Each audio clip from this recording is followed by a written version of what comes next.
Graça e paz, igreja. Saúde a todos os irmãos com a graça e a paz do nosso Senhor Jesus Cristo. Mais um culto de louvor e adoração ao nosso Deus. Amém?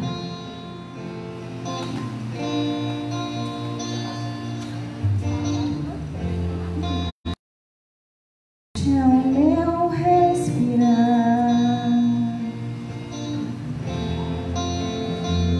Este é o meu respirar.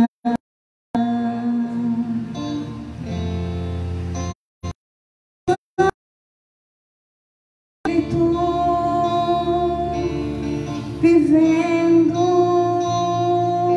em mim,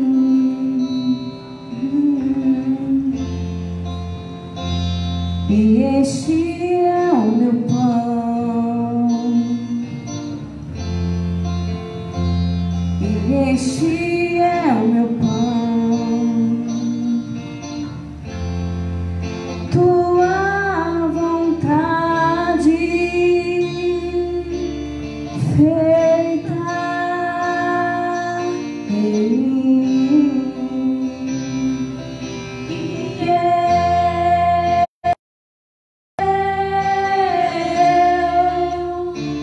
eu nada sou sem ti, e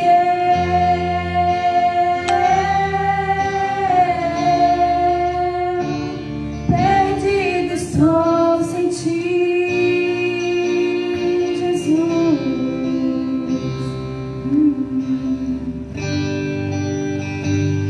Este é o meu respirar.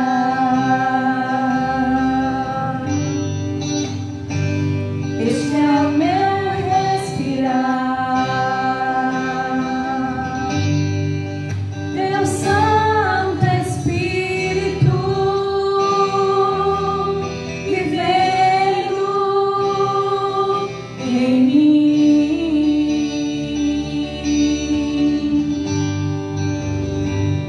e este é o meu pão,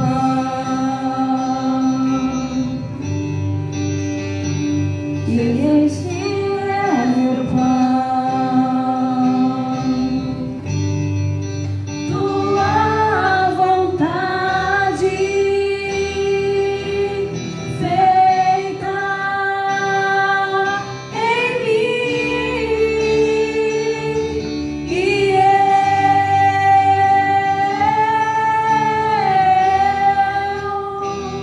eu nada sou sem ti, Jesus.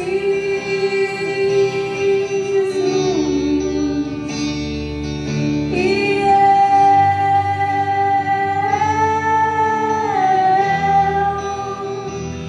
perdido estou sem ti,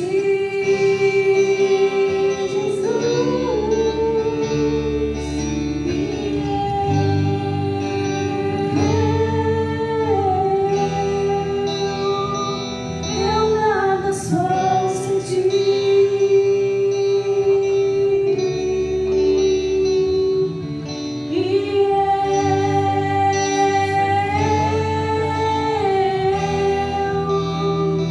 Perdido sou sem ti,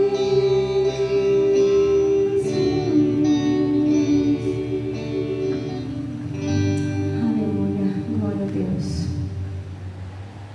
Nesse momento vamos orar, pedir ao Senhor que esteja aqui conosco, que esteja sobre as nossas vidas, a nossa casa, Senhor. Tu és bem-vindo aqui neste lugar, Pai. Senhor, que tudo venha ser feito aqui nessa noite, seja para a tua honra, para a tua glória e para o teu louvor, Pai. Cada louvor, Senhor, entoado, cada oração feita aqui nessa casa, Deus, a tua palavra, meu Deus, seja para louvor e glória do teu santo nome, meu Pai. Esta é a nossa oração em nome de Jesus Cristo. Amém.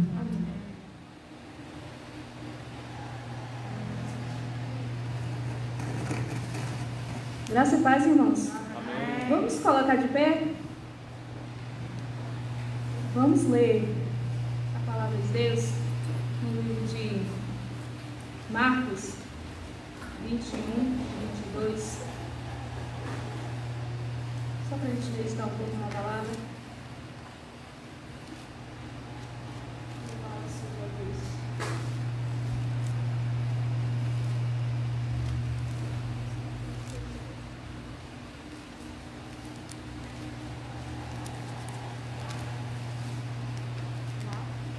Amém?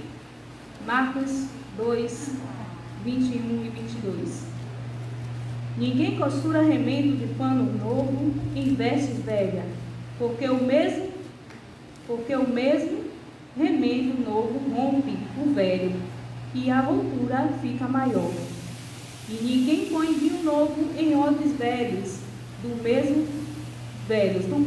do contrário, o vinho novo rompe os odres, e entorna-se o vinho, e os odres estragam-se. O vinho novo deve ser posto em odres novo. Amém?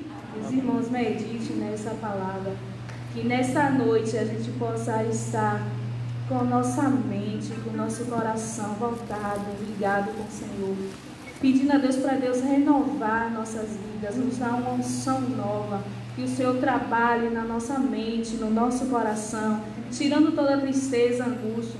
Se você chegou aqui angustiado, triste, abatido, peça a Deus nessa noite, se ligue com Deus, que tenho certeza que você vai sair de uma maneira transformada, de uma maneira gloriosa. E para Deus derramar essa unção no odre, né?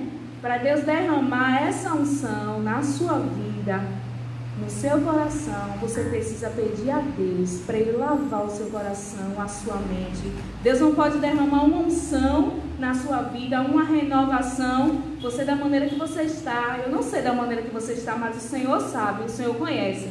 Então, nesse momento, assim, volte o seu coração, a sua mente para Deus. Converse com Deus nesse momento, esse é o seu momento.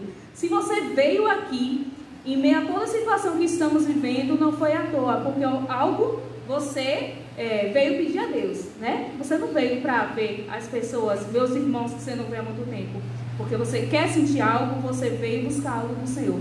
Mas para você fazer isso, para Deus derramar essa unção, essa renovação, é preciso você pedir a Deus: Deus, renove na minha vida, o meu coração, faz uma lavagem, Senhor, no meu ser, para Deus transformar isso e Deus te abençoar da maneira como você precisa, né? E como Ele deseja te abençoar.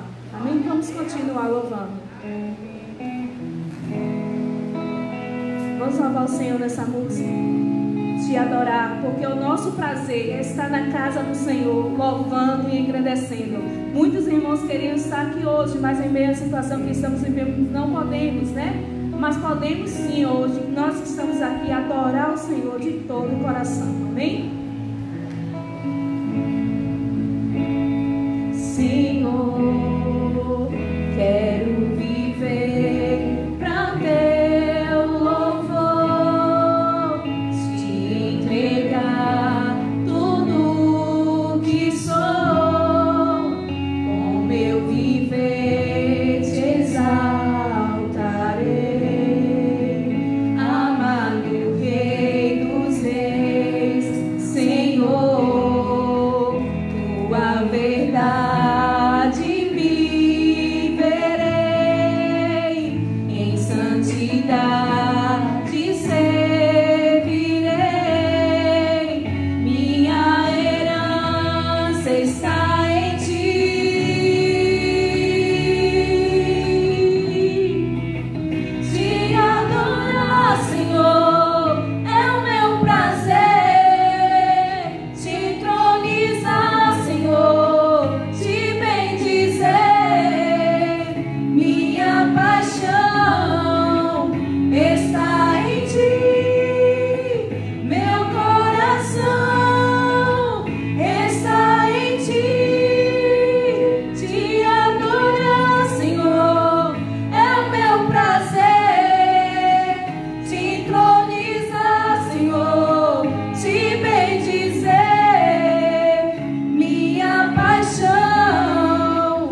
meu viver te exaltarei.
Todos necessitam de um amor perfeito, perdão e compaixão. Todos necessitam de graça e esperança, de um Deus que salva.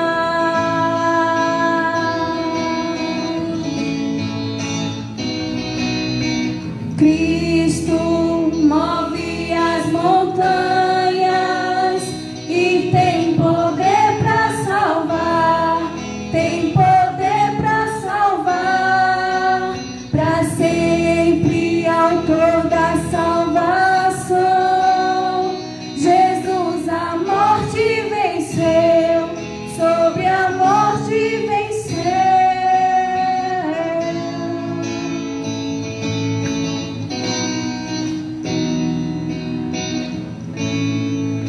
Me aceita com meus medos, falhas e temores. Enche meu viver, a minha vida entrego pra seguir teus passos. A ti me rendo.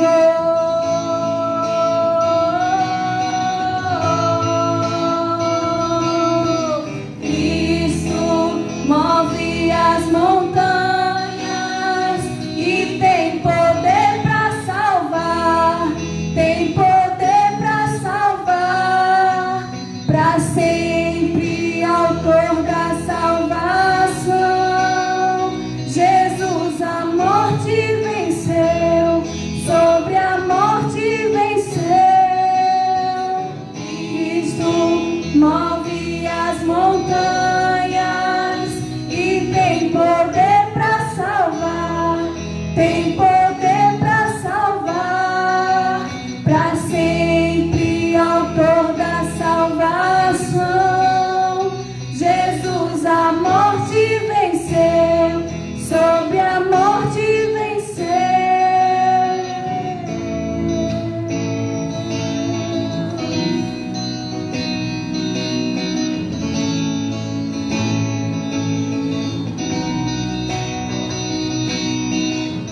Faça o mundo ver brilhar a luz. Cantamos para a glória do Senhor Jesus Cristo. Faça o mundo ver brilhar a luz. Cantamos para a glória do Senhor Jesus Cristo. Move as montanhas e tem poder para salvar, tem poder para salvar, para sempre autor da salvação. Jesus a morte venceu, sobre a morte venceu. Amém. Glória a Deus. Neste momento, os irmãos estão com a oportunidade de dizimar e ofertar ao Senhor. Vamos continuar louvando. Exaltar cheio. Você pode louvar a Deus com suas palmas?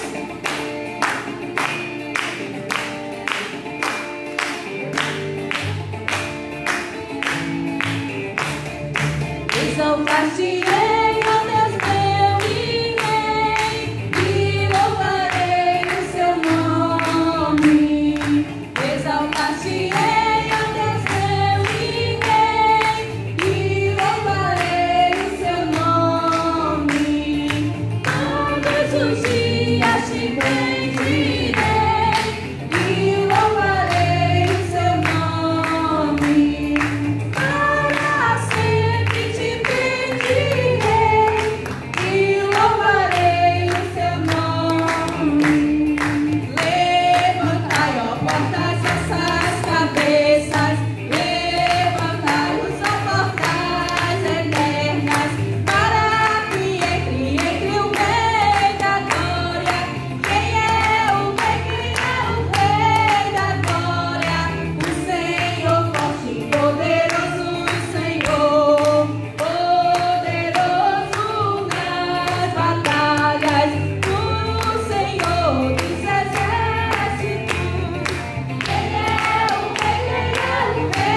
agradecemos por este dízimo, por essas ofertas que foram depositadas aqui, Deus, na tua casa.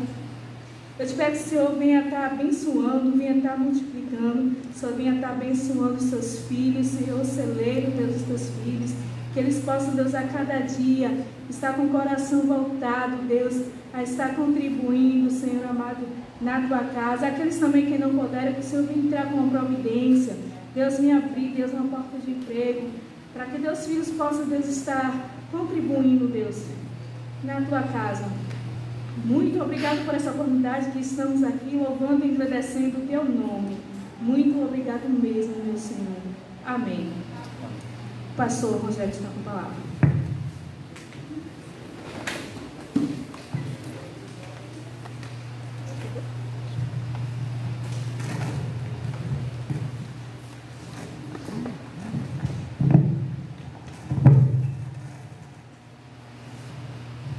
Boa noite, graças a Paz. Amém. Glória a Deus.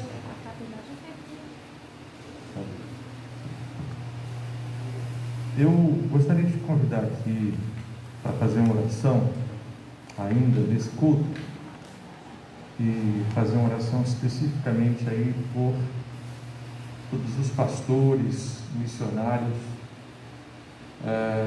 Nós tivemos no mês de abril, ou não tivemos no mês de abril, a nossa campanha de missões, mas nós não podemos esquecer disso, e de alguma maneira o nosso coração ainda.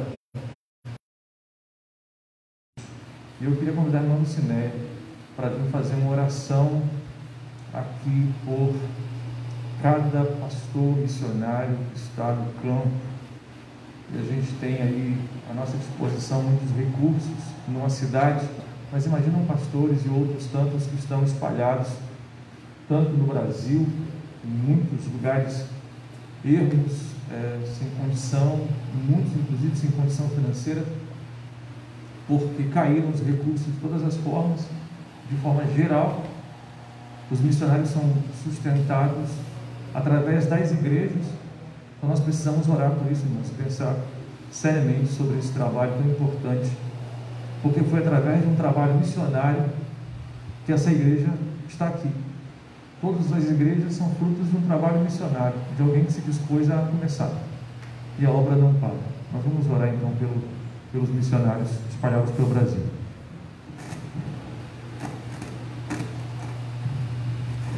Oremos. Pai amado e misericordioso Deus, queremos, meu Senhor, te engrandecer, te bendizer, meu Senhor, te dizer que só o Senhor é santo, só o Senhor é digno de toda a honra, toda a glória e todo o louvor.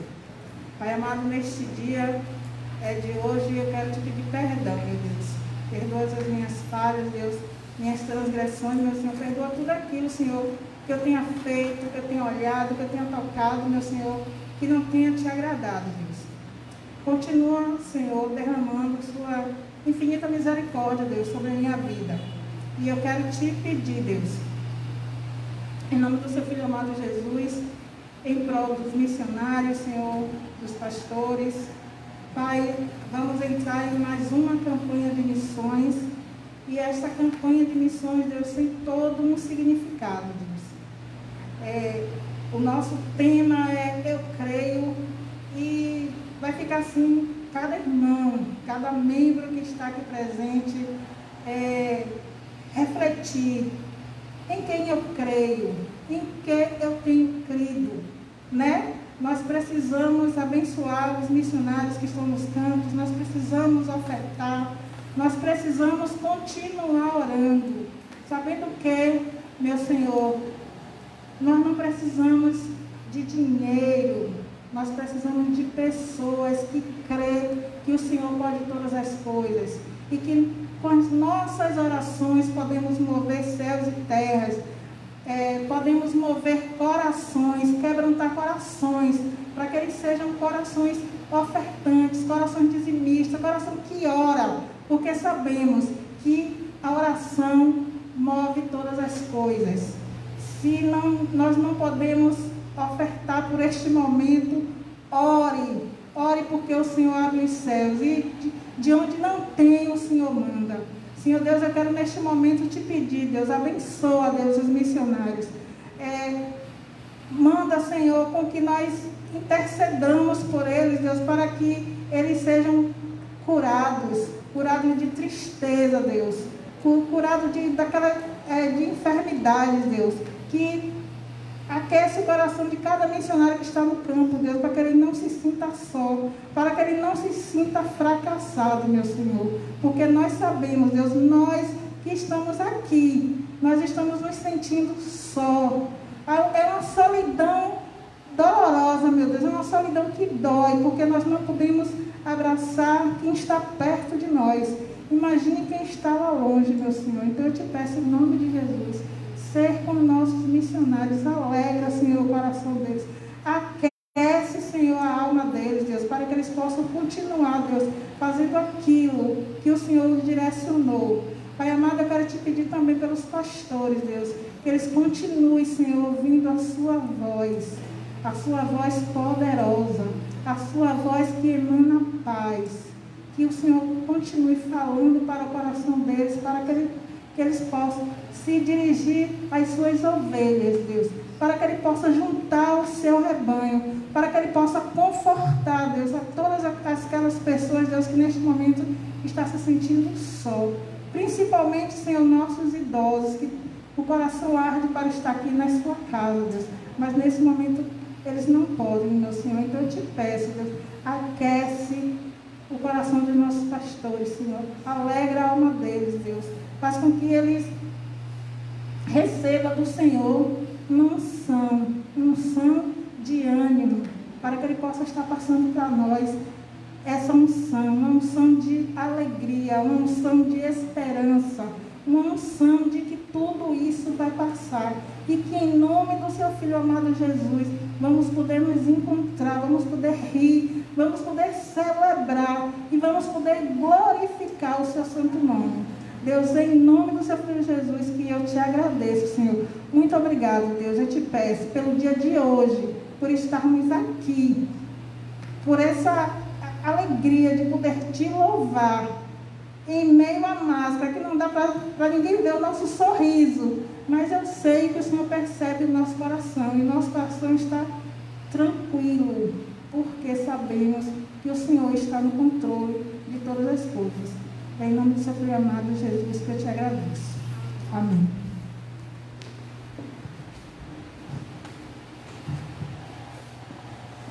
Eu gostaria de fazer um convite a todos os adolescentes. Quantos adolescentes nós temos aqui? Além de mim, mais quem? As 3 moças aqui.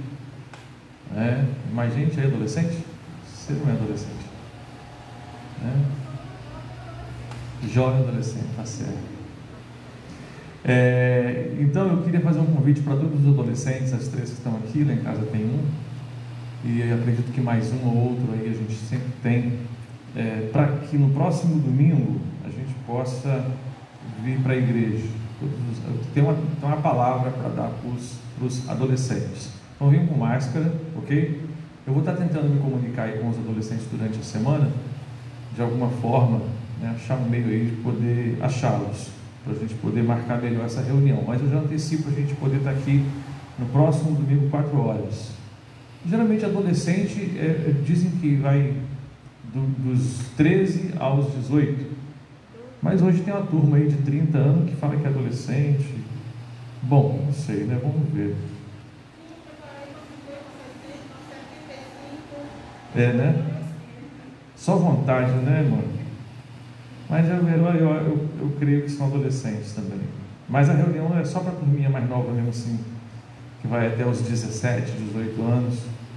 Amém? Vamos para a palavra de Deus. Eu quero convidá-los para que possam abrir suas Bíblias lá no livro de Neemias, capítulo 6. Neemias, livro de Neemias, capítulo 6. Temos algum visitante entre nós aqui nesta noite? Aqui o casal, né? Ou só o irmão que é visitante? Deus abençoe sua vida. Como é que a igreja fala para o irmão? Seja bem-vindo em nome de Jesus. Amém? Deus abençoe sua vida. Mais algum outro visitante? Amém. Neemias, capítulo 6. Neemias fica lá antes de Salmos. Esdras, Neemias, antes de Jó, antes de Salmo. Neemias, capítulo 6. Todos acharam? Amém? Quem não achou, fala misericórdia. Tem alguém sem Bíblia? Compartilha aí com a pessoa de longe, assim. Irmão, tem que manter o distanciamento aí. Amém? Neemias 6. Neemias 6, a partir do verso 15.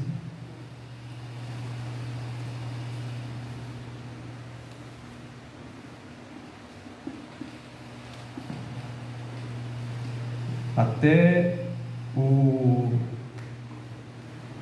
7, verso 3.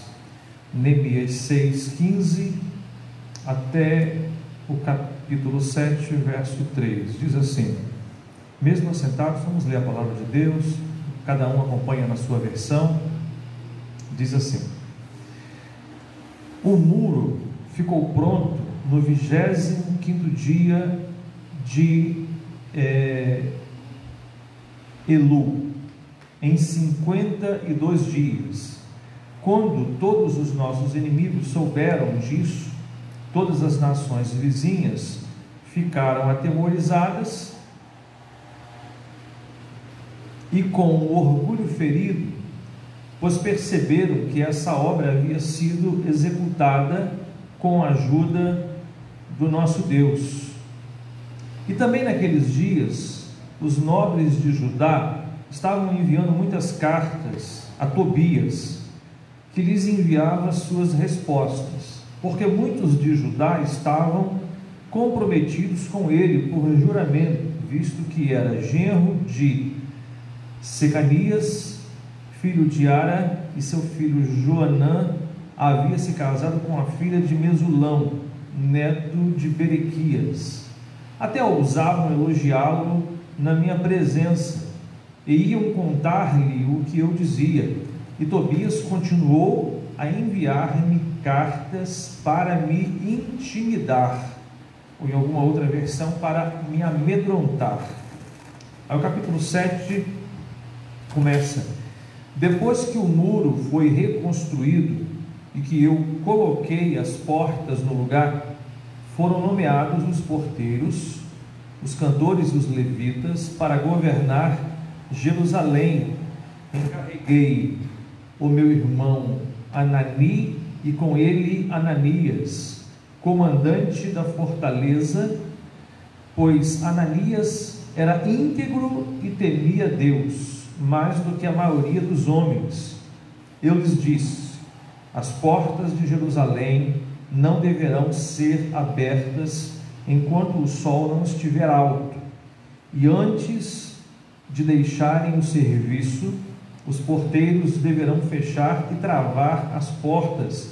Também designei moradores de Jerusalém para sentinelas, alguns em postos no muro, outros em frente das suas casas. Amém. Deus esteja abençoando essa palavra. Eu gostaria de compartilhar com os irmãos esse texto e trazer como tema, uma proposta de tema, o último inimigo, Tobias, um homem bom. O último inimigo, Tobias, um homem bom. Quando a gente começa a estudar a história do povo de Israel, a gente vê desde Abraão, quando Deus convoca aquele homem, Abraão, para ser o pai de uma grande nação, e depois de Abraão vem Isaac, todos nós conhecemos a história, vem Jacó, vem as 12 tribos, dos quais, dos 12 filhos de Jacó havia José vai para o Egito, num tempo de escassez e fome, e ali Deus o prospera, e depois os irmãos de José vão para o Egito, e ali eles começam a crescer, e chega um momento que eles são aprisionados, são feitos cativos e feitos escravos, e eles passam cerca de 400 anos ali como escravos, 430 anos. Deus levanta um homem chamado Moisés, vai lá, e Deus tira o povo de lá usa Moisés, e o povo então começa a caminhar ainda na promessa que ele havia dado a Abraão lá atrás. Queria dar para ele uma terra que emana leite e mel, eles fazer um povo próspero, e aí eles, nessa caminhada, passam ali pelo menos 40 anos no deserto, depois que saíram do Egito, e por conta de várias situações e circunstâncias, eles não entram na terra, muitos ficam paralisados no deserto, morrem, somente um grupo entra na terra, e depois que eles entraram na terra, começa ali então a história do povo, através do livro de Josué, e depois que eles entram, ainda muito a se conquistar, e muitas coisas que acontecem, e aí entra o período dos juízes, depois entra o período dos reis, Saul, Davi, os filhos de Davi, e há muita idolatria nesse andamento da vida do povo de Deus, e por conta da idolatria eles tiveram muitas consequências na vida deles como povo de Deus, por trocar justamente Deus por outros deuses. Se a gente lê a história do povo de Israel, a gente vai ler isso o tempo todo, e aí Deus então manda os seus profetas, geralmente os profetas, para poder avisar o povo acerca daquilo que justamente eles estavam não fazendo o que era da vontade de Deus. O povo não fazia aquilo que era da vontade de Deus, então Deus enviava os profetas, dentre eles nós temos lá Isaías, Jeremias foi um dos profetas que avisou durante vários anos para o povo de Israel, principalmente para o povo de Judá, porque nesse momento o Israel já tinha se dividido, o reino do norte, o reino do sul. Então Jeremias vai avisar acerca de que Deus iria mandar um castigo para eles, que seria um cativeiro, que o grande império naquela época da Babilônia iria escravizá-los, e aí eles são escravizados, levados para a Babilônia, e passam ali 70 anos, mas Deus também, o mesmo Deus que permitiu que eles fossem escravizados, por causa justamente da idolatria que havia no meio do povo, é o mesmo Deus que faz uma promessa e diz também que iria tirá-los de lá, de Babilônia, porque Deus não desiste do seu povo, e Deus mantém a sua palavra, a mesma palavra que ele tinha dado a Abraão, ele iria continuar. Deus não mudou, Deus não muda.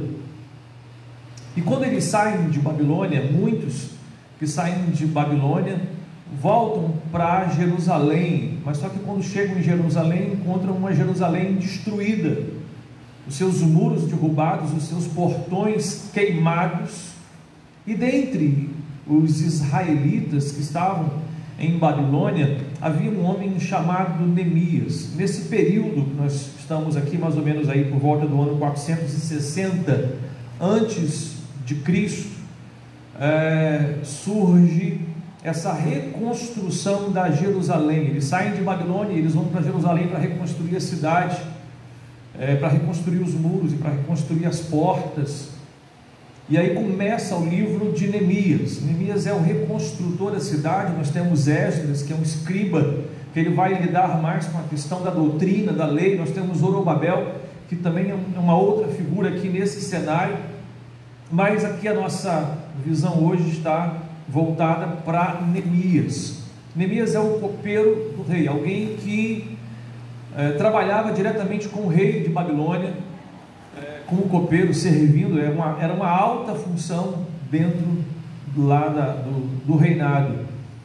E o livro de Neemias, quando nós olhamos lá no primeiro capítulo, quando a gente lê o primeiro capítulo, a gente começa já a ver que Neemias recebe essa notícia de que Jerusalém estava toda queimada, os portões queimados, os muros derrubados. Então ele chora, ele se compadece daquela situação, e ele pede ao rei para que o rei possa concedê-lo, para que ele possa ir até a cidade e reconstruir os muros. Então ele vai e pede algumas referências, algumas cartas, algumas credenciais, para que ele pudesse ir e conseguir pessoas, conseguir material para a reconstrução da cidade de Jerusalém.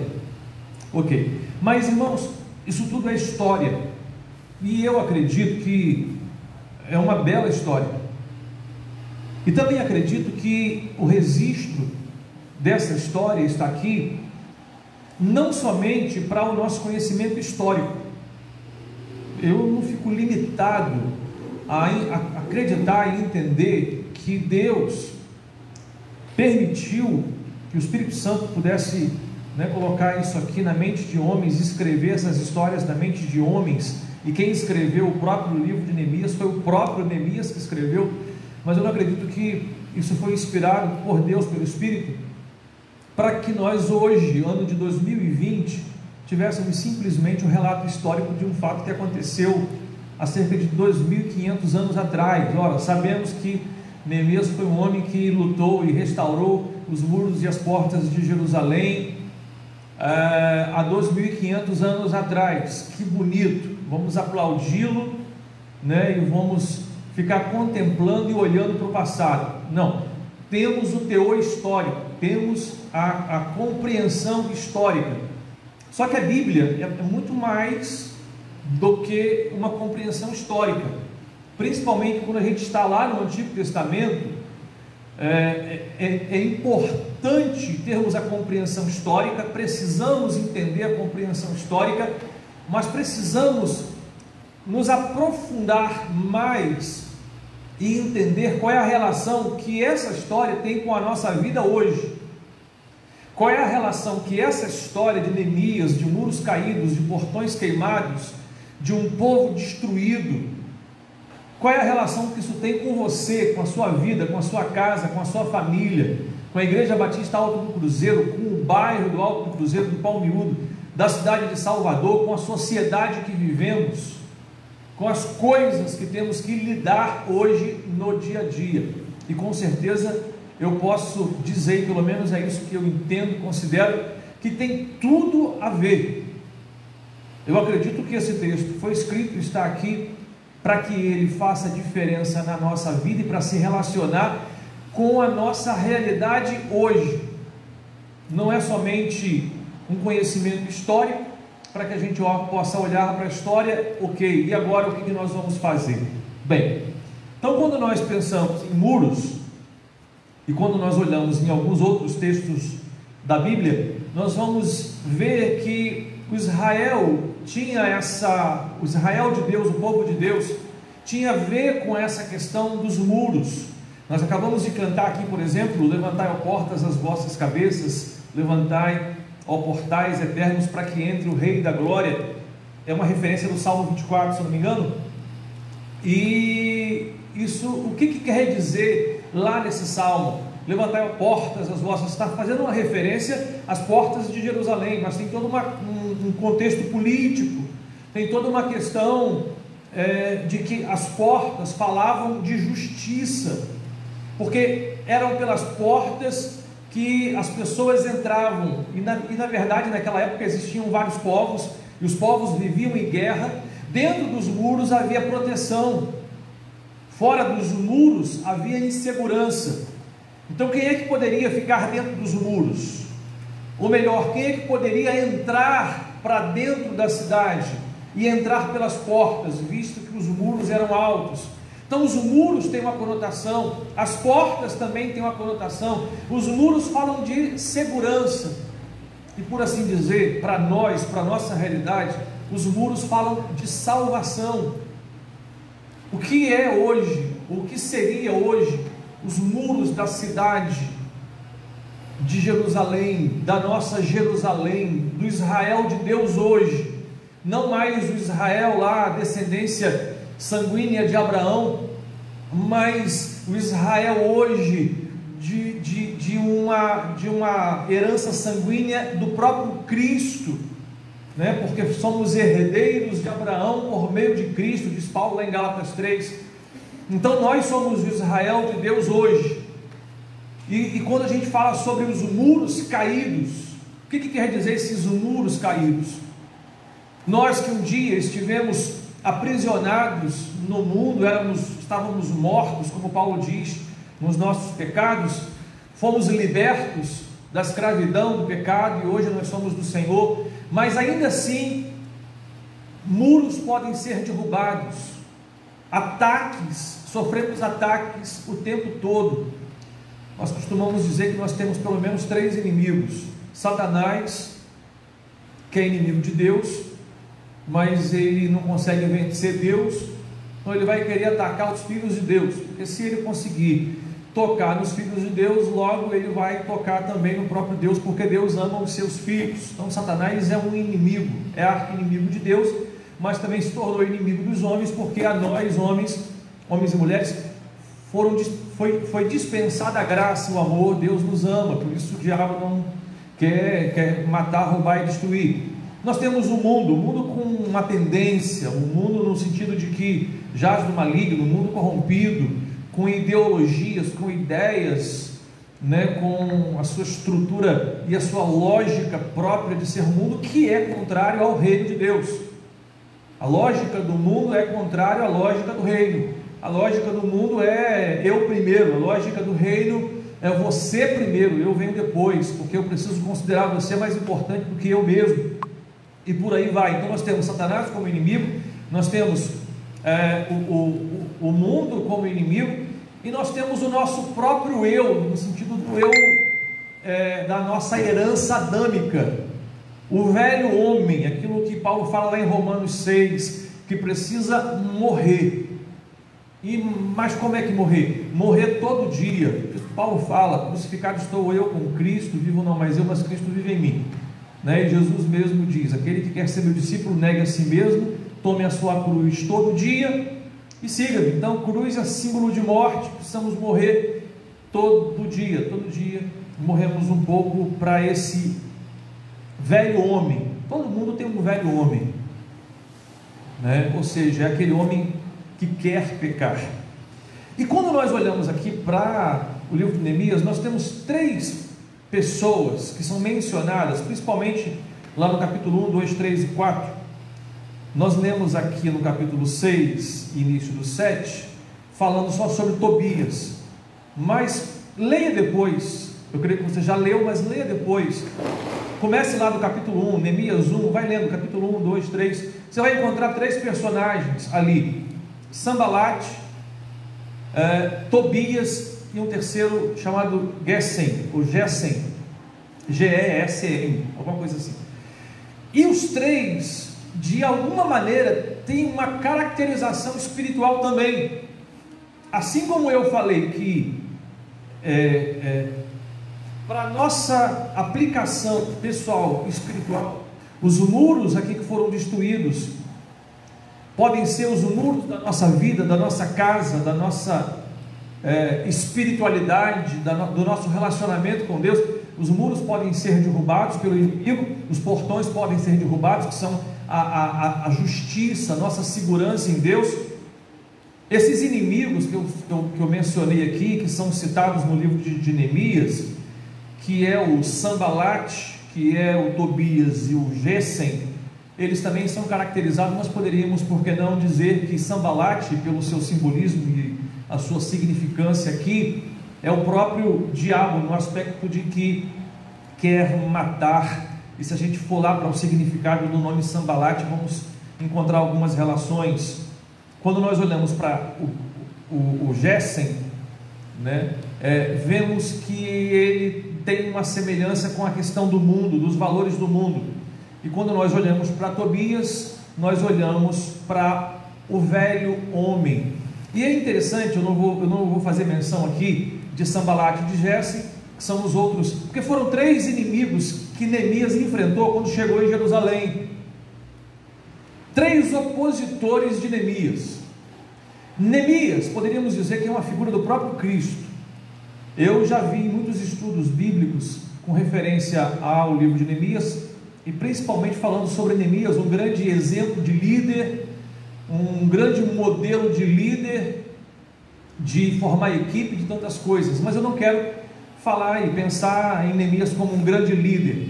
Eu gostaria de pensar em Neemias como a própria figura de Cristo, que estava no seu palácio, que estava com todo o seu conforto, com todo o seu esplendor, se importou com aqueles que estavam caídos, se importou com aqueles que estavam destruídos, e saiu lá né, do seu lugar e foi até o lugar da miséria. É mais ou menos isso. Não sei se os irmãos estão conseguindo caminhar junto comigo nesse aspecto. Só estou fazendo aqui uma analogia, uma exegese aqui, né, para tentar ver se a gente consegue compreender o texto de uma outra forma também. A Bíblia é muito rica e, como falei, podemos estudá-la do ponto de vista histórico, podemos estudar de um outro ponto de vista e fazer uma aplicação mais pessoal e particular, e podemos fazer uma aplicação espiritual. Então Neemias é uma figura do próprio Cristo. Aqueles que estão lá na Jerusalém caída são aqueles entre nós e muitos de nós que vivem com suas vidas,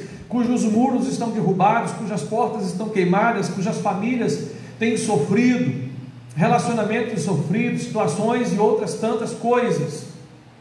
E aí Jesus vem para poder restaurar a nossa vida, e Ele restaura, eu creio que Ele restaura, assim como Neemias restaurou, foi usado por Deus, um grande homem, um grande líder, mas Neemias encontrou oposição, e nós também temos oposições, e entre essas oposições, Sanbalat e Gesem, temos Tobias. E o interessante é que Tobias, a Bíblia diz que ele foi um opositor de Neemias. Mas você sabe qual é o significado do nome de Tobias? Um homem bom.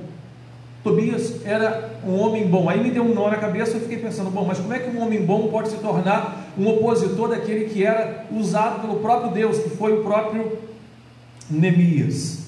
E aí a gente começa a caminhar, né, no texto, porque quando a gente vai lendo o texto aqui, que nós lemos, do capítulo 15, vai dizer que o muro ficou pronto. Se a gente ler até aqui, irmãos, vamos encontrar muita oposição. Sanbalat, Gesem e Tobias, muita oposição. Aí, no verso 15 do capítulo 6, eles terminam o muro grande, irmãos, terminaram em 52 dias, um milagre de Deus. Milagre de Deus. Eu não sei qual é o significado desse número 52, também pouco importa, mas eu sei que foi um milagre. Assim como a salvação do ser humano, a sua salvação, também foi um milagre. A restauração que Deus faz na vida de cada um é um milagre. Uma vez perguntaram para Jesus, é possível alguém salvar o homem? Aí Jesus diz, bom, para o homem é impossível, mas para Deus não há nada impossível. Tudo é possível para Deus. É impossível para qualquer um de nós salvar o outro, porque o nosso sangue está corrompido com o pecado, mas o sangue de Jesus era puro. Então para ele foi possível salvar. Então aqui o muro ficou pronto, 52 dias, né? Todos os nossos inimigos souberam disso, todas as nações vizinhas ficaram atemorizadas e com o orgulho ferido, pois perceberam que essa obra havia sido executada com a ajuda do nosso Deus, escreve Neemias. Aí o verso 17, aí se a gente pudesse parar por aqui e dizer, poxa, que história bonita, que história bonita. Então agora eles saíram de Babilônia, construíram a cidade, reconstruíram os muros, levantaram os portões, a segurança, a proteção, a justiça, podem ficar despreocupados, mas não é isso que aconteceu. Da mesma forma como aquilo que Deus fez na sua vida, que Jesus fez na sua vida, e tudo que Ele tem feito, todos os dias que Ele tem feito, porque eu creio que você foi salvo um dia, mas a obra de Jesus não para, Ele continua realizando a obra na sua vida todos os dias, amém? Aquele que começou a boa obra é fiel para terminá-la até o dia do Senhor. E todos os dias nós também temos oposição. Não há ninguém que possa dizer assim, bom, eu estou com a minha vida 100%, não há problemas, principalmente na questão espiritual, não sinto falta de fé, não tenho dificuldade nos relacionamentos, estou muito bem com todo mundo, está tudo ótimo. Não, todos os dias nós enfrentamos leões e ursos e temos que derrubá-los. E aí no verso 17 diz, também naqueles dias os nobres de Judá estavam enviando muitas cartas a Tobias. Tobias era um daqueles que vieram lá da Babilônia e chegaram em Jerusalém, era um maioral, um homem proeminente ali, e diz que muitos estavam levando cartas para Tobias, e diz que Tobias também escrevia outras cartas, só que Tobias ele era visto como alguém do bem, né? Além disso, diz o texto, eles estavam falando sobre as suas boas ações. Ou seja, o povo de Israel, os que moravam em Judá, que tinham sofrido os ataques de Babilônia, que estavam ali agora tentando reconstruir a cidade, os muros, e Tobias era um daqueles homens que estavam ali. Ele tinha uma influência no meio do povo. Neemias chega tentando ali reconstruir, monta a equipe, faz muitas coisas, mas Tobias era um opositor. Se você ler o capítulo 4 e 5, você vai ver que Tobias se opôs a Neemias em muitos aspectos, em muitas coisas, na reconstrução do muro. E como eu falei, você não perca isso de vista, Tobias simboliza para nós hoje o nosso velho homem, o último ídolo a ser derrubado na nossa vida. Muitos de nós já destruímos muitos ídolos, já não adoramos outros deuses, mas existe um último ídolo a ser derrubado por todos nós, certamente, e esse último ídolo é a nossa própria vontade, muitas vezes contra a vontade do próprio Deus, é o nosso eu. E eu poderia dizer, eu não sei se é o pior inimigo, mas provavelmente um terrível inimigo, porque Satanás foi vencido na cruz. O sangue de Jesus derrotou Satanás, como promessa do que Deus havia falado lá no Gênesis: o descendente da mulher esmagará a cabeça da serpente. Então Satanás foi derrotado na cruz, ele já é um derrotado. O lago de fogo foi preparado para ele, não para você, foi para ele. Mas ele tenta. Satanás é só um teimoso que não descansa. Então ele quer tornar, além dele derrotado, quer tornar outras pessoas derrotadas.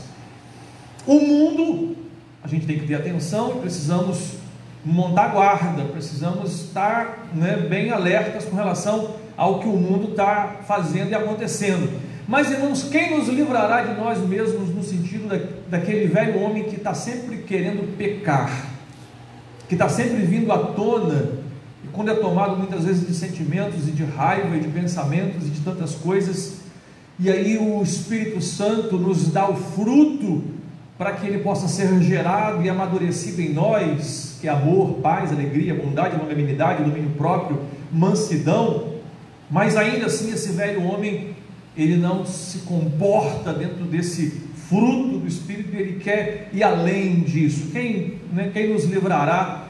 Então é um inimigo, digamos assim, bastante complicado, e esse inimigo ele está muito perto de você, mas está muito perto mesmo.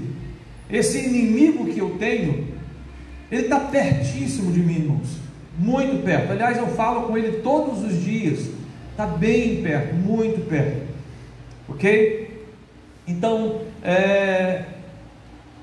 caminhando aqui,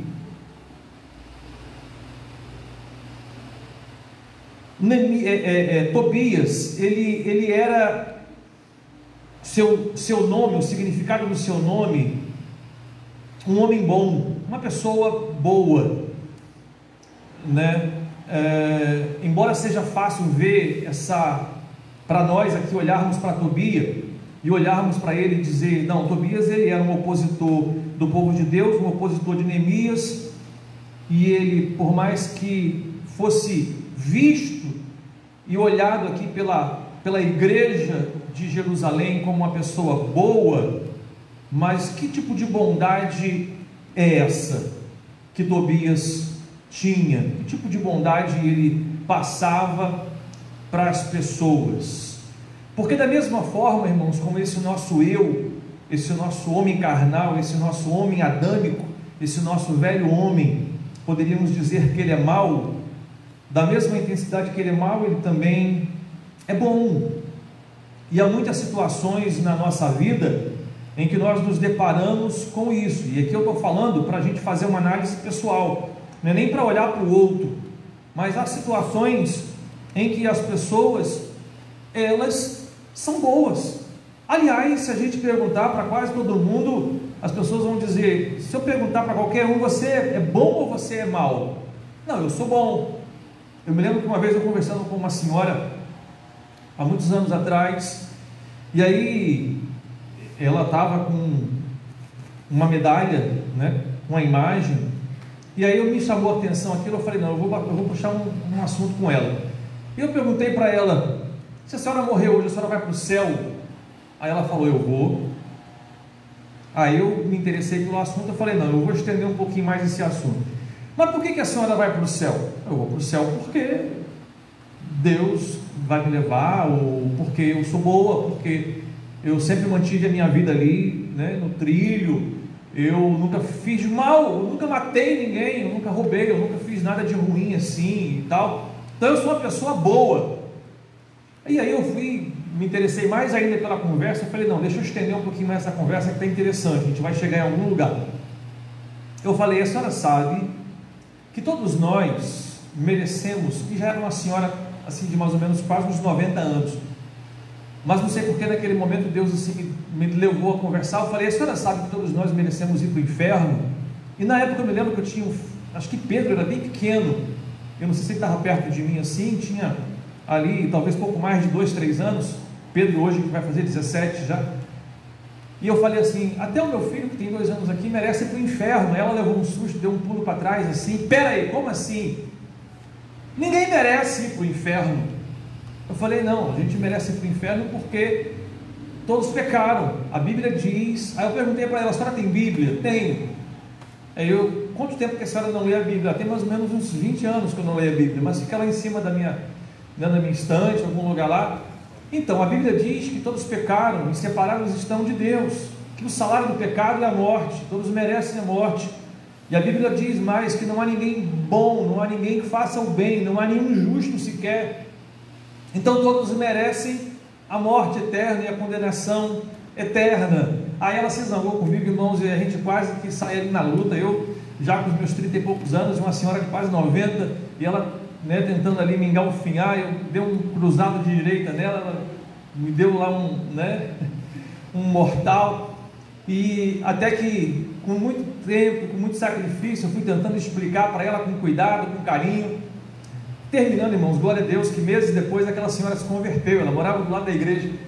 Mas não é fácil para as pessoas entenderem que elas são ruins, porque no fundo, irmãos, nós nos achamos bons, nós nos achamos pessoas boas, e até nos achamos pessoas maravilhosas, fazemos tantas coisas, tocamos bem, cantamos, pregamos, fazemos o bem, distribuímos alimento para aqueles que necessitam.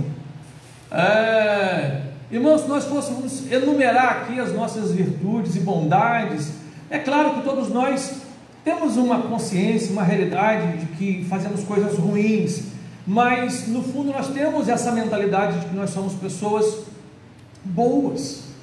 E isso tem muito a ver com esse espírito de Tobias dentro de nós, com essa, digamos, essa personalidade do velho Adão que ainda está dentro de cada um de nós.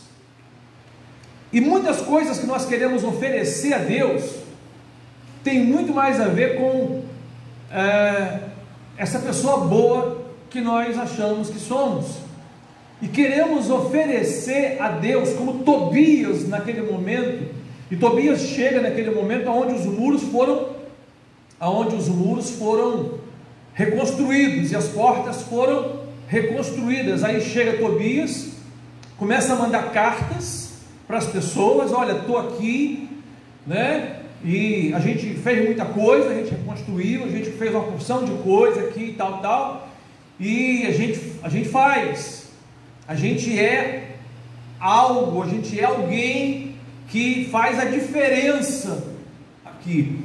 E aí, irmãos, existe algo na Bíblia inteira, de Gênesis a Apocalipse, que de alguma forma tenta nos mostrar o tempo todo,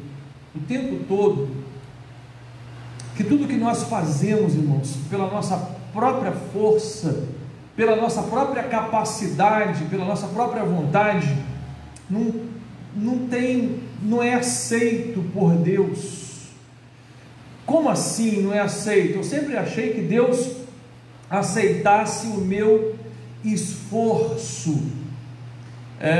Eu acredito que Deus, quando olha para todos nós e observa o nosso esforço, e pode até haver alguma virtude, pode até haver algum mérito nos nossos esforços, irmãos, mas há um grande perigo nisso, porque a Bíblia diz que Deus não divide a sua glória com ninguém. E todas as vezes que nós fazemos algo, quando nós fazemos algo, irmãos, e entregamos para Deus, e nós achamos que isso que nós fizemos porque temos uma certa capacidade para fazer, e agora eu não estou nem me referindo à questão da salvação, porque quando a gente fala de muros, quando a gente fala de portas, a gente está fazendo aqui uma alusão muito direta à questão da salvação. Sabemos que a salvação, irmãos, ela é unicamente por causa de Deus, por aquilo que Deus fez, pelo amor de Deus, pela graça de Deus. E a graça de Deus é o favor imerecido, mas a graça de Deus também é o dom e a capacidade que Deus nos dá para realizar todas as coisas. A salvação não é só concernente à salvação, a graça não é só concernente à salvação. Jesus me salvou pela graça, ok, sou salvo, não fiz nada pela salvação, mas o dom e a capacitação para todos os dias fazer a obra de Deus também é dada pelo próprio Deus. Porque se eu começo a fazer alguma coisa, se eu começo a pregar, e alguém chega depois, bate nos meus ombros assim: pastor, obrigado pela palavra, Deus falou muito no meu coração. Se eu não tomar muito cuidado, eu vou começar a achar, irmãos, que eu tenho alguma capacidade de mudar o coração da pessoa, e se isso entrar realmente, o velho homem que há em mim se apoderar desse tipo de sentimento, eu posso começar a querer um pouco de glória. Lembremos aqui que Satanás, irmãos, que era um anjo de luz, Lúcifer, a Bíblia diz que ele era como se fosse um regente no céu. Imagina, Deus criou o universo, Deus criou os milhões de planetas, galáxias, estrelas, trilhões, zilhões. Existem mais estrelas no céu do que há grãos de areia no mar. Deus criou tudo. O universo, irmãos, é ilimitado. Então Deus criou tudo para a glória dele. Os céus revelam a glória de Deus, né? E porque tem gente que fala assim: deve ter vida em outro planeta. Para que Deus iria criar tanto planeta para não colocar ninguém? Bom, eu acredito que Deus criou tanto planeta para a glória dele. Eu ia dizer cabeção, né? Tem gente que fala assim: tem que ter gente em outro planeta, já que tem tanto planeta, milhões. As pessoas ficam tentando achar uma lógica, né? Mas Deus criou todo o universo. Satanás, um anjo de luz diferenciado, feito com pedras preciosas, estava lá, como que um regente de coral, regindo o coral. Aí a glória do universo ia para Deus, porque Deus criou tudo para a sua glória, né? E estava lá, irmãos. Dizem que os planetas cantam, dizem que as estrelas cantam. Há alguns vídeos sobre isso, né? O som do universo.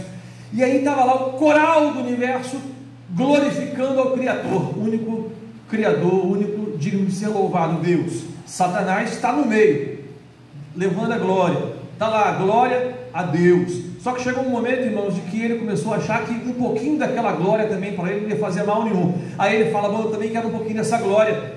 Aí, por isso que a Bíblia diz que ele se precipitou, que seria igual ou maior se assentar acima do próprio Deus. E por isso Satanás, né, ele foi, e aconteceu o que aconteceu com ele, se tornou um anjo amaldiçoado. Mas, irmãos, há um perigo muito grande muitas vezes em nós, quando nós nos achamos bons, pessoas boas. Não que a gente não possa ser bom, continue sendo bom, bondade é um fruto do Espírito, mas cuidado, porque a salvação, irmãos, ela é de Deus. E quando Paulo fala lá em Efésios capítulo 2, verso 8, fomos salvos pela graça, por meio da fé. Aí o sujeito chega assim: opa, peraí, fomos salvos pela graça, mas por meio da fé, então quer dizer que teve minha participação, eu tive que ter fé. Aí Paulo quebra a perna do sujeito e fala assim: mas isso não é de vós, isso não vem de vós, é dom de Deus. Até a própria fé que você tem para receber a salvação não é sua, ela vem do próprio Deus. Então é tudo de Deus. E aqui, irmãos, Tobias, voltando aqui ao texto, né, e a palavra de hoje, Tobias é essa pessoa, essa encarnação dessa pessoa que era vista como alguém bom dentro da sociedade que ele vivia, mas era um opositor daquilo que daria glória somente para Deus. Neemias foi levantado como Deus, ou por Deus, para levantar os muros de Jerusalém, para que a glória fosse unicamente do próprio Deus. E Tobias chega a começar a mandar, começa a criar uma política ali e tal, e as pessoas começam, e Tobias tinha influência, porque ele era cunhado de um, filho do outro, ele era genro de não sei quem, e ele tinha voz no meio daquela sociedade. E nós precisamos, irmãos, muitas vezes emudecer essa voz do homem, do velho homem que há em nós, de querer glória. Eu me lembro aqui do texto, está lá em 1 Samuel capítulo 15, quando Deus fala para o rei Saul. Não sei se os irmãos lembram do texto, quando Saul foi um rei levantado segundo a vontade do povo, mas Deus consentiu e o abençoou. E chega um momento de Saul, que Deus fala assim para Saul: Saul, sabe aquele povo, os amalequitas, Amaleque, vem de Amaleque, os amalequitas, que na Bíblia tem uma simbologia muito forte com relação às coisas da carne, E aí Deus fala para Saul: Saul, vai lá e mata todo mundo, mata homem, mata mulher, mata a senhorinha de 115 anos, mata criança de 5 dias, mata todo mundo, cachorro, gato, galinha, mata tudo. Não foi isso que aconteceu? Deus fala para Saul matar todo mundo. Era para ficar alguém vivo? Ninguém. E aí eu já vi até gente, eu gosto de falar assim, e às vezes um assunto vai emendando o outro, mas eu já vi gente falando assim: poxa, que Deus malvado, é diferente do Deus do Novo Testamento.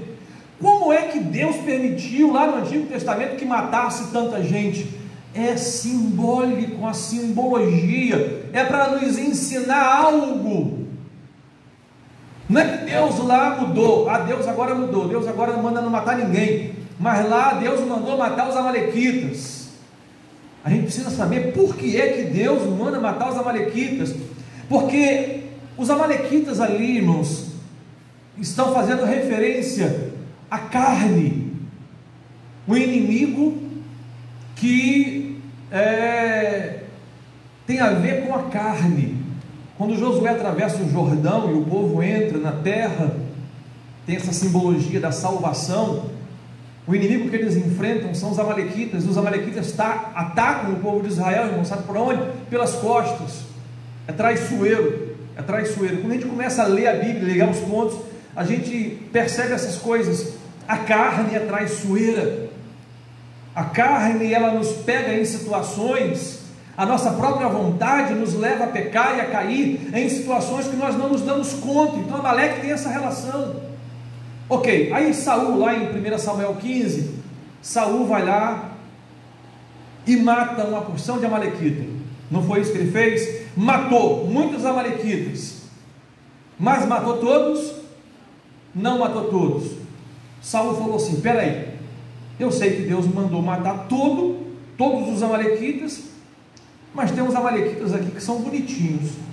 Tem o rei dos amalequitas aqui, o tal do Agag, eu vou poupar esse sujeito aqui, porque eu vou fazer um sacrifício legal, eu vou entregar, eu vou oferecer ele a Deus, vou ter uma recompensa. Aí diz que tinha lá uns animaizinhos lá, mais bonitinhos. Aí Saul: peraí, eu vou oferecer esses animais aqui. Aí interessante, Saul, ele vai, sabe para onde?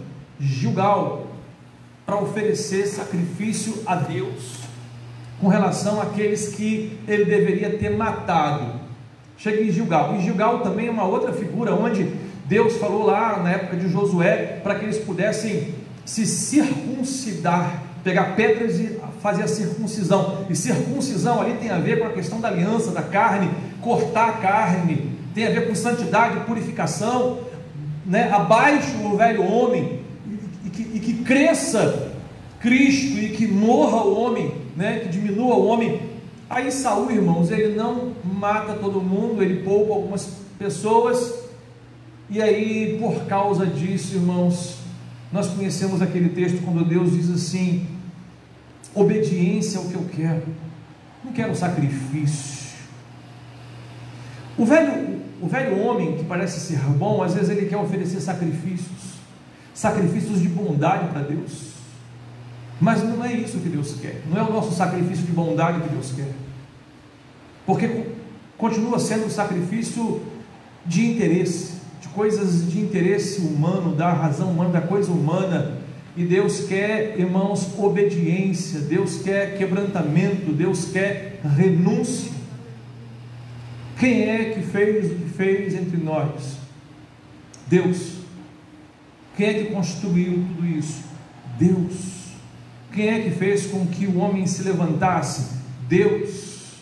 Toda a glória é para quem? É para Deus. E o homem, irmãos, convém que Cristo cresça, né, e que eu diminua. Quando Paulo diz lá, né, em mim não habita bem algum, isto é, na minha carne.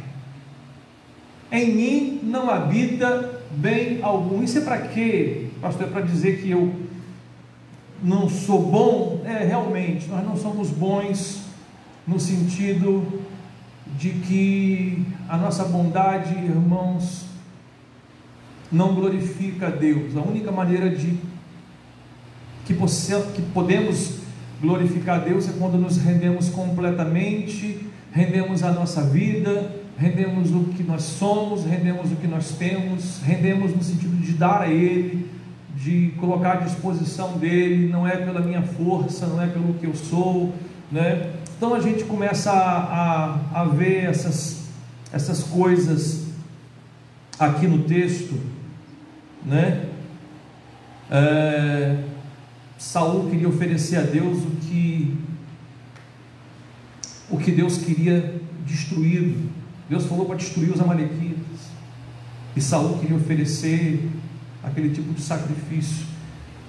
Ele queria oferecer a Deus o melhor do velho, né?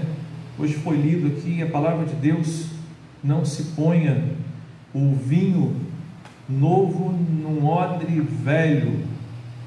Não adianta pedir mais de Deus e mais do Espírito se o que nós queremos oferecer para Deus é mais do velho.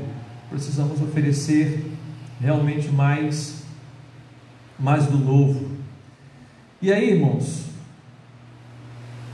Tobias é essa figura desse homem adâmico que há dentro de todos nós. E como é que Neemias resolve esse problema?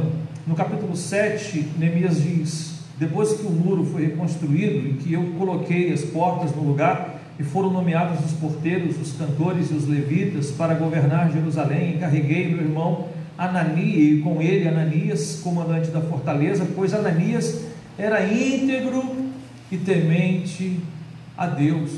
Ananias, quem é que Neemias colocou, irmãos? Alguém íntegro e temente a Deus, alguém para fechar as portas, para que ninguém entrasse, os muros, proteção, as portas, justiça, para que a glória seja somente de Deus. Isso aí fala sobre a questão, para que a gente não seja complacente, para que a gente não seja liberal com as coisas do mundo, porque é assim, a gente se converte. Imagina quando a pessoa se converte. No momento que a pessoa se converte, ela é 100% dependente de Deus. Eu não sei o que fazer, eu não sei decisão tomar, a minha vida tem que ser regida por Deus, as coisas de Deus.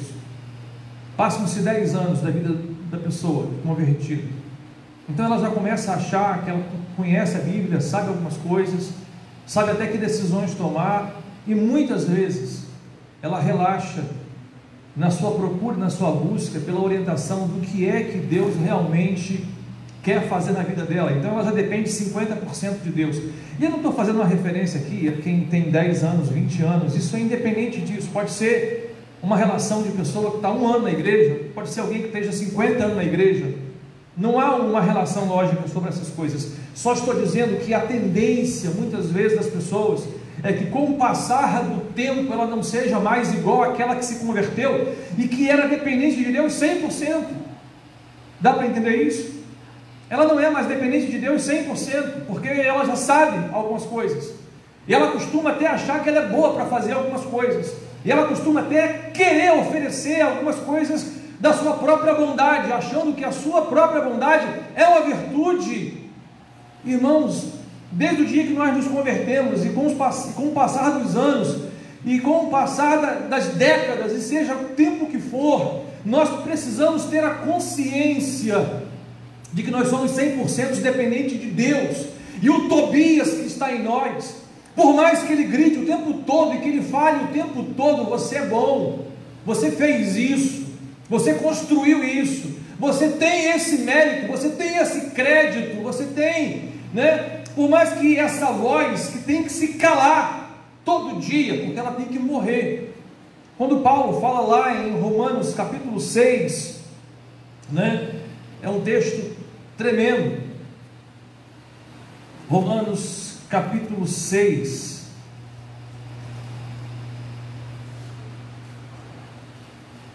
verso 8. Romanos 6, 8. Ora, se morremos com Cristo, cremos que também com Ele viveremos, pois sabemos que, tendo sido ressuscitado dos mortos, Cristo não pode morrer outra vez. A morte não tem mais domínio sobre Ele, porque morrendo Ele, morreu para o pecado uma vez por todas, mas vivendo, vive para Deus. Da mesma forma, considerem-se mortos para o pecado, mas vivos para Deus em Cristo. Portanto, não permitam que o pecado continue dominando os seus corpos mortais, fazendo que vocês obedeçam os seus desejos. O corpo, irmãos, que precisa ser morto todo dia, tem desejo. É o Tobias ainda em nós, gritando e dizendo que nós merecemos algum mérito por aquilo que fazemos. Isso que eu estou falando, irmãos, de uma maneira muito geral, não só para a Igreja Batista Alto do Cruzeiro, mas eu acho que para a cristandade toda, e eu preciso ter consciência o tempo todo. Se eu for colocar aqui, o que eu fiz? Quantas pessoas eu falei e foram ajudadas? Aí se eu for começar a colocar as cartas, aí a gente coloca as cartas na mesa, né? Fala, quem é que fez? O que fez? Como fez? Na vida. E a gente começa a achar, irmãos, que a gente tem alguma importância nesse cenário, no sentido de que nós fomos usados. Eu costumo sempre falar o seguinte: olha, é como um instrumento. Está aqui o instrumento. Deus quer te usar como um instrumento. Então Deus vai ali, coloca a mão e toca, sai o som. Mas se Ele não tocar, vai ficar parado, é inanimado, não tem nenhuma, está ali. Sem Deus é inútil. Sem o instrumentista é inútil, no sentido de que não faz nada. Nós da mesma forma. Então precisamos entender essas coisas acerca da graça que vem de Deus. A fé para receber a graça vem de Deus. A obra que fazemos, quer seja física ou espiritual, é feita por meio de Deus. Porque, irmãos, essa é a única coisa que nos distingue de qualquer outra religião na face da terra. Diz que uma vez estava lá uma sala, alguns homens conversando, e aí perguntaram qual é a diferença do cristianismo para qualquer outra religião. A diferença é a reencarnação. Alguém levantou, não, mas também tem essa religião que há o fato da reencarnação lá, ou da encarnação, perdão, da encarnação, porque o cristianismo tem a questão da encarnação de Cristo, né? O verbo se fez carne. Mas outras religiões também falam de encarnação. Tem a questão da ressurreição, tal. Mas também tem uma outra religião que fala da ressurreição de não sei quem, tal. Tem uma porção de coisa. Aí diz que entrou na sala um homem chamado pelo nome de C.S. Lewis. E ele disse, aí ele pegou lá a conversa e falou: bom, isso aí é fácil. A única diferença do cristianismo para qualquer outra religião é de que no cristianismo a graça ela vem somente por meio de Deus, não há participação humana. E a obra que é feita através dessa graça ao longo dos anos também é feita por meio daquilo que Deus é e não daquilo que o homem é. Para quê? Para que a glória não seja de homem algum, para que a glória seja... E é por isso, irmãos, que talvez quando Jesus faz referência a João, eu estou encerrando já, né? Quando ele fala, Jesus fala de João Batista, e aí João Batista viveu pouco mais, né, do que Jesus. Ele era 6 meses mais velho que Jesus, João Batista, mas morreu um pouco antes de Jesus, logo no início do ministério de Jesus, talvez João Batista aí com seus 31 anos, alguma coisa assim. Jesus vai fazer uma referência a ele, vai falar assim, entre todos os homens nascidos de mulher, aqui nessa terra, nascido da carne, não houve ninguém comparado com João Batista. E quem era João Batista? Um caniço agitado pelo vento no deserto, pregando igual um maluco, comendo mel e gafanhoto, falando lá, arrependei-vos, porque é chegado o reino dos céus, batizando lá no Jordão. O que João Batista fez? Comparado com que Elias, com que Moisés, com que Davi, comparado com que Abraão, comparado com qualquer outro na Bíblia, chega Jesus, o Filho de Deus, o próprio Deus, e diz, entre todos os homens, aqui na terra, nenhum foi maior do que João. O que João fez? Quando Jesus chega, João abaixa a cabeça e sai do fininho. Convém que ele cresça e que eu diminua. Só isso. Ele só fez isso. Ele saiu de cena para que Jesus entrasse em cena e cumprisse o ministério que está acima de todo o ministério, a sua vontade que deve estar acima de toda vontade. E eu creio, irmãos, que essa é talvez a principal receita para que nós possamos viver tempos melhores. Eu fico analisando sobre igreja, eu falo, meu Deus, por que a gente passa na rua, tem tanta gente na rua, tanta gente, irmãos. Se eu for fazer uma pesquisa aqui no Pau Miúdo, qual é a população do Pau Miúdo? Sei lá, 20 mil pessoas, 30 mil pessoas, sei. Quantas igrejas evangélicas tem aqui nessa região? Será que a soma das igrejas evangélicas perfazem aí que total? 1000 pessoas? Nessa região nossa aqui só? Será que a soma de todas as igrejas aqui fazem 1000 pessoas? Se nós somos aqui, por exemplo, 20 mil habitantes nesse perímetro nosso aqui todo aqui, 20 mil habitantes, se fôssemos 1000 membros, com sorte, 1000 pessoas fiéis também, estou falando de crente bom, fiel, seríamos o que? 5%? Igreja cristã, igreja da Bíblia, povo que segue Jesus, seríamos 5%? Tem 95%, irmãos, banda voa assim, está nem aí. E a igreja está aqui pregando o evangelho. Eu fico pensando e perguntando, meu Deus, por que é que nós não atraímos essas pessoas?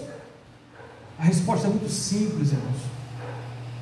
Tem muito mais de nós aqui do que de Jesus. As pessoas virão o dia que elas conseguirem ver muito mais de Jesus entre todos nós.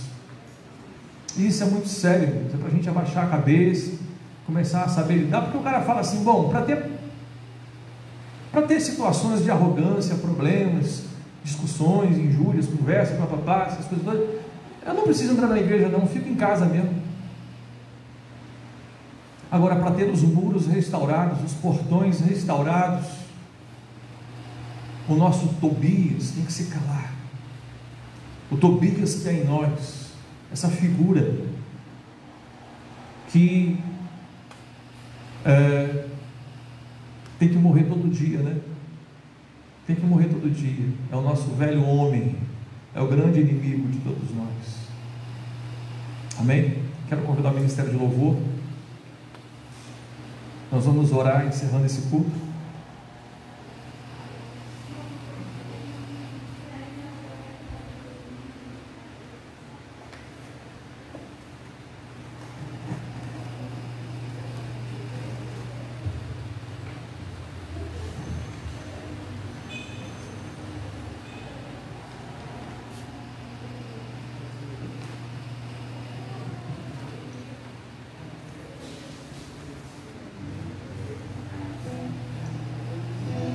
irmãos? Vamos colocar de pé, juntos vamos louvar o Senhor?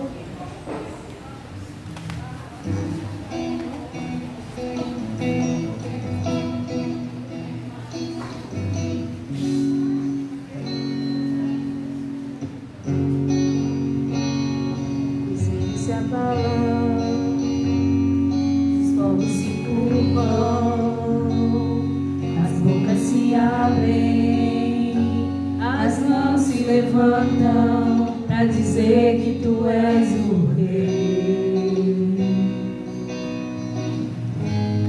para dizer que tu és o Senhor.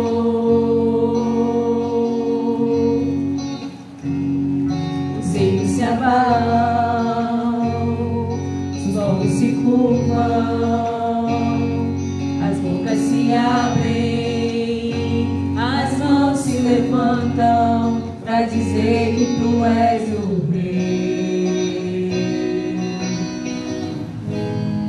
para dizer que tu és o Senhor. Teu reino é sempre eterno, firmado em misericórdia, justiça e igualdade, bondade e fidelidade. A tua igreja te adora, a tua igreja te adora. Teu reino é sempre eterno, firmado em misericórdia, justiça e igualdade, bondade e fidelidade.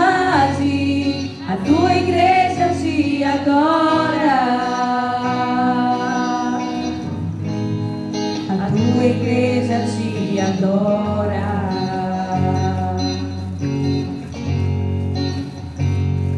Os reinos se abalam, os povos se curvam, as bocas se abrem, as mãos se levantam para dizer que tu és o Rei, para dizer que tu és o Senhor,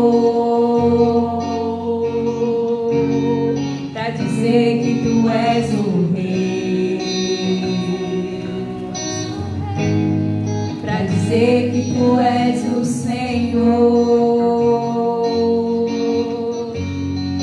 Teu reino é sempre eterno, firmado em misericórdia, justiça e igualdade, bondade e fidelidade. A tua igreja te adora, a tua igreja te adora. Teu reino é sempre eterno, firmado em misericórdia, justiça e igualdade, bondade e fidelidade. A tua igreja te adora, a tua igreja te adora, a tua igreja te adora, a tua igreja te adora. Amém. Queridos, antes de orar, um dos melhores momentos do nosso culto é quando acaba e a gente está lá embaixo, não é isso? Eu pelo menos gosto, que é a comunhão, a gente poder falar e conversar, mas a gente não pode ficar lá embaixo conversando, porque a gente relaxa e começa a aglomeração. Então, tchau, amém, Deus abençoe você, fale de longe, oi, amém, glória a Deus, boa semana, shalom para todos vocês, em nome de Jesus, amém? Deixa eu orar, irmão, vamos orar. Só estou falando porque nos últimos domingos a gente tem ficado muito lá embaixo, parece que o coronavírus assim foi só um sonho que tivemos, e a gente esquece, e temos que tomar cuidado ainda. Estou falando sem máscara aqui porque está longe, tá? está caindo ali. Amém? Pai, nós agradecemos ao Senhor por todas as coisas, por esse dia, Pai, pelo presente, pelo dom que recebemos. Obrigado, meu Deus, pela salvação, pela graça, favor imerecido. Obrigado pelos dons e a capacidade que temos. Tudo que somos, tudo que fazemos, Pai, vem de Ti. Toda a honra e toda a glória seja dada a Ti, Pai. Convém que Cristo cresça e que nós, Igreja Batista Alto do Cruzeiro, venha diminuir, para que o Teu nome seja glorificado e as pessoas sejam atraídas por Ti, Senhor. Nós oramos, Pai, te agradecemos por tudo no nome de Jesus. Pai, que o Teu amor, a graça de Jesus, Teu poder e unção seja sobre todos hoje, sempre. Amém e amém. Shalom, Deus abençoe.